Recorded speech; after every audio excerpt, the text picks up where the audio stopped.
Assalamualaikum warahmatullahi wabarakatuh. Salam sehat. Para pemirsa sekalian, kita menyadari bahwa hari ini COVID-19 itu terus meningkat. Mungkin masih perlu kita memberikan edukasi bahwa penyakit COVID-19 atau COVID-19 ini disebabkan oleh virus corona seperti pada tahun 2003 SARS banyak menimbulkan kematian, dan tentu MERS juga pernah terjadi. Tapi pada COVID-19 sekarang banyak penyebaran sangat cepat sekali, banyak negara yang terlibat termasuk negara kita Indonesia.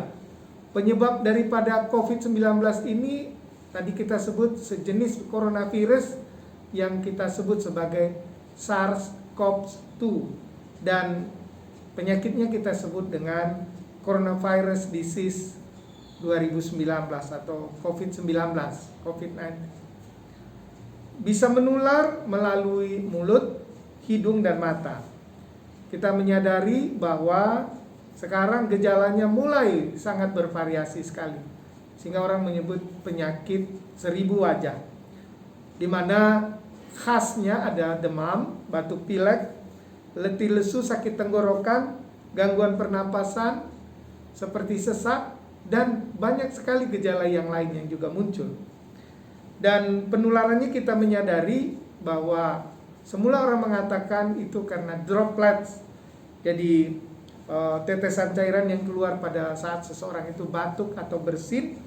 Kemudian juga adanya kontak pribadi, baik kalau kita melakukan salaman ataupun juga menyentuh benda atau permukaan yang terpapar oleh virus ini. Kemudian sebelum mencuci tangan kita memegang mulut, hidung, dan mata, jadi sekitar wajah. 80% kasus sebenarnya pulih tanpa perawatan khusus, tetapi 1 dari 6 orang mungkin menderita sakit yang parah yang disertai dengan pneumonia, kemudian juga kesulitan bernapas yang biasanya muncul secara bertahap. Walaupun angka kematian cukup rendah 5%, tetapi tingginya angka penularan menimbulkan banyak sekali kasus yang kita jumpai juga yang meninggal. Terutama bagi orang yang berusia lanjut atau secara kondisi medik, dia mempunyai penyakit jantung, diabetes mellitus, atau tekanan darah tinggi, sangat rentan sekali dengan virus ini. Nah, jadi mari kita cegah bahwa virus ini bisa menular kalau orang batuk bersin, jatuh pada benda disentuh tadi, dan menyentuh wajah, hidung, dan mata atau mulut, sehingga memang pemakaian masker, kemudian mengatur jarak, tangan yang tercemar, sering mencuci tangan pakai sabun akan mampu menghindari penyakit ini. Kita menyadari sekarang dengan adanya COVID-19, pelayanan kesehatan yang lain juga terganggu. Dan misalnya satu saat kita akan kesulitan dengan ledakan penduduk, karena sekarang permintaan kontrasepsi itu menurun sampai 30%. Kemudian juga yang kita sadari, di garda terdepan kita punya posyandu, hari ini menurun 34,4%. Kemudian juga yang berhenti pelayanannya 45,9%.